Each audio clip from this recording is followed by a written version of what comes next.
Welcome to the YouTube channel of Miracle Academy. हम एक case study की series चला रहे हैं जिसके अंदर ये वाली जो केस स्टडी है वो है क्लास 10th की साइंस चैप्टर नंबर 1। ओके, सो ये केस स्टडी है रिडॉक्स से रिलेटेड। रिडॉक्स सभी को पता होगा कि रिडॉक्स रिडक्शन और ऑक्सीडेशन दोनों का कॉम्बिनेशन होता है। अगर किसी रिएक्शन में रिडक्शन और ऑक्सीडेशन दोनों हो रहे होते हैं तो उसे कहते हैं रिडॉक्स रिएक्शन। रिडक्शन का मतलब क्या होता है? रिडक्शन का मतलब होता है हाइड्रोजन का जुड़ना, ऑक्सीजन का निकलना। और ऑक्सीडेशन का मतलब क्या होता है? ऑक्सीडेशन का मतलब होता है ऑक्सीजन का जुड़ना और हाइड्रोजन का निकलना। यहाँ पर कुछ एग्जाम्पल भी हमें दे रखा है कि जिंक ऑक्साइड और कार्बन को रिएक्ट करवाया है तो जिंक और कार्बन मोनोऑक्साइड बना है। तो यहाँ पर अगर देखोगे तो जिंक ऑक्साइड और जिंक में डिफरेंस ये है कि ऑक्सीजन निकली है यहाँ से, तो इसका हुआ है रिडक्शन। और कार्बन मोनोऑक्साइड में डिफरेंस देखोगे तो यहाँ पे ऑक्सीजन जुड़ी है तो कार्बन का हुआ है ऑक्सीडेशन। अब क्या होता है कि जिस जो भी रिड्यूस हो रहा है वो किसी दूसरे को हेल्प करता है ऑक्सीडाइज होने में। तो जो रिड्यूस होता है वो तो होता है ऑक्सीडाइजिंग एजेंट। सो ये हो गया ऑक्सीडाइजिंग एजेंट और ये होता है रिड्यूसिंग एजेंट। सो तुम्हें अगर पता चल जाए कि रिडक्शन किसका हो रहा है तो उसका नाम दे दो ऑक्सीडाइजिंग एजेंट, और तुम्हें पता चल जाए ऑक्सीडेशन किसका हो रहा है तो उसका नाम दे दो रिड्यूसिंग एजेंट। तो इससे रिलेटेड कुछ क्वेश्चंस दे रखे हैं, वो करते हैं। A redox reaction is one in which दोनों चीजें अ, हो रही हो, रिडक्शन भी हो रहा हो और ऑक्सीडेशन भी हो रहा हो। One substance is oxidised while the other is reduced. तो इसके अंदर डी ऑप्शन करेक्ट होगा, बाकी सारे ऑप्शन गलत है क्योंकि उसमें कोई ना कोई एक ही चीज हो रही है।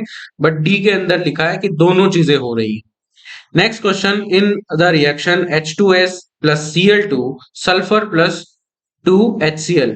अब इसमें हमें बताना है कि एजेंट ऑक्सीडाइजिंग एजेंट या फिर रिड्यूसिंग एजेंट कौन सा है। देखो रिएक्शन लिखते हैं हम, H2S plus Cl2 gives sulphur plus 2HCl। तो अगर मैं कंपेयर करूं हाइड्रोजन सल्फर को सल्फर से, तो यहां पर मैं देख रहा हूं कि हाइड्रोजन का रिमूवल हो रहा है। हाइड्रोजन का रिमूवल होता है किसमें? ऑक्सीडेशन में। इसका मतलब H2S is reducing agent. And chlorine को अगर मैं कंपेयर करूं तो क्लोरीन में हाइड्रोजन जुड़ रहा है तो इसका हो रहा है रिडक्शन। मतलब ये क्या है? Oxidation, oxidising agent. यहाँ पर क्या लिखा हुआ है कि H2S इज रिड्यूसिंग एजेंट, एकदम correct, A option is correct. HCl तो रिएक्टेंट प्रोडक्ट है, सॉरी। तो प्रोडक्ट के बारे में तो हम बात ही नहीं करते। H2S इज ऑक्सीडाइजिंग एजेंट, गलत। Chlorine is the reducing agent, chlorine oxidising agent है। ए आंसर हो गया इसका। नेक्स्ट क्वेश्चन, कि इन दोनों इन सारी रिएक्शन में हमको देख करके बताना है कि ऑक्सीडेशन और रिडक्शन जिसमें दोनों ही नहीं हो रहे हैं। तो पहला है formation of slaked lime from quick lime. तो क्विक लाइम क्या होता है? CaO। CaO से हमें बनाना है स्लेक्ड लाइम, मतलब CaOH होल ट्वाइस। कैसे बनाते हैं? वाटर ऐड करके बनाते हैं। तो यहां पर तो मुझे ना ही ऑक्सीडेशन दिखाई दे रहा है ना ही रिडक्शन दिखाई दे रहा है। इसका मतलब हमारा आंसर यही है, ए। सेकेंड ऑप्शन दे रखा है हीटिंग मर्क्यूरिक ऑक्साइड। तो मर्क्यूरिक ऑक्साइड को हीट करते हैं तो उसमें से ऑक्सीजन निकल जाती है, तो ऑक्सीजन निकलने का मतलब हो जाता है reduction. Formation of manganese chloride, तो ये तो हमारी बुक का ही रिएक्शन है कि MnO2 के अंदर HCl जोड़ते हैं तो उसका ऑक्सीडेशन भी होता है, रिडक्शन भी होता है, दोनों चीजें होती हैं। जिंक ब्लेंड क्या होता है? देखो जिंक ब्लेंड होता है ZnS। ZnS के अंदर उसकी रोस्टिंग करते हैं तो हमें प्योर जिंक मिल जाता है और SO2 अलग हो जाता है। तो इसमें भी ऑक्सीजन जुड़ रही है, ऑक्सीजन जुड़ने का मतलब हो गया ऑक्सीडेशन। इसमें ए ही ऑप्शन करेक्ट है जिसमें ना ऑक्सीडेशन हो रहा है ना रिडक्शन हो रहा है। Fourth question, magnesium plus copper oxide. Magnesium plus copper oxide से बना मैग्नीशियम ऑक्साइड प्लस कॉपर। तो मैग्नीशियम मैग्नीशियम को अगर मैं कंपेयर करूं तो magnesium plus copper oxide gives magnesium oxide plus copper. यहां पर इन दोनों को कंपेयर करूं मैं तो इसका ऑक्सीडेशन दिखाई दे रहा है मेरे को मैग्नीशियम का।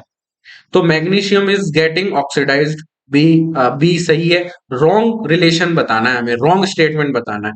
तो copper oxide gate reduced, yes सही है, कॉपर ऑक्साइड एकदम रिड्यूस हो रहा है, ऑक्सीजन माइनस हो रही है। Magnesium get oxidise, yes magnesium oxidise हो रहा है। कॉपर ऑक्साइड गेटिंग ऑक्सीडाइज, नहीं, कॉपर ऑक्साइड तो रिड्यूस हो रहा है, तो आंसर जाएगा इसका C. It is not a redox reaction, why? एकदम रिडॉक्स रिएक्शन है, दोनों चीजें हो रही है यहाँ पे। Question number fifth, identify the correct oxidising agent and reducing agent in the following reaction. So एक रिएक्शन दे रखी है हमें, Fe2O3 plus 2Al gives 2Fe plus Al2O3। सो इसके अंदर क्या करना है हमें, हमें बताना है रिड्यूसिंग एजेंट और ऑक्सीडाइजिंग एजेंट। तो चलो Fe को कंपेयर कर लेते हैं, इसके रिएक्टेंट और प्रोडक्ट को। तो ऑक्सीजन की कमी लग रही है, ऑक्सीजन की कमी लग रही है, इसका मतलब इसमें क्या हुआ है, रिडक्शन हुआ है। रिडक्शन होता है तो कौन एजेंट होता है, ये ऑक्सीडाइजिंग एजेंट होता है। तो Fe2O3 इज ऑक्सीडाइजिंग एजेंट, कहीं है ऐसा? तो बी ऑप्शन और डी ऑप्शन दोनों में Fe2O3 ऑक्सीडाइजिंग एजेंट लिखा हुआ है।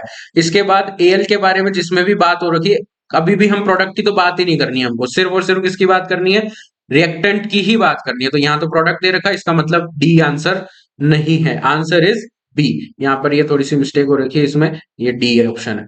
तो इसका आंसर जाएगा B, where Fe2O3 is oxidising agent and Al is reducing agent. So ये केस स्टडी खत्म हो गई है, होप आपको ये केस स्टडी समझ में आई होगी। ऐसे ही और केस स्टडीज के लिए YouTube चैनल को सब्सक्राइब कर दीजिए और इस वीडियो को शेयर कर देना। और अगर ये वीडियो से आपको कुछ फायदा हुआ हो तो इसको लाइक भी कर देना। Okay, bye.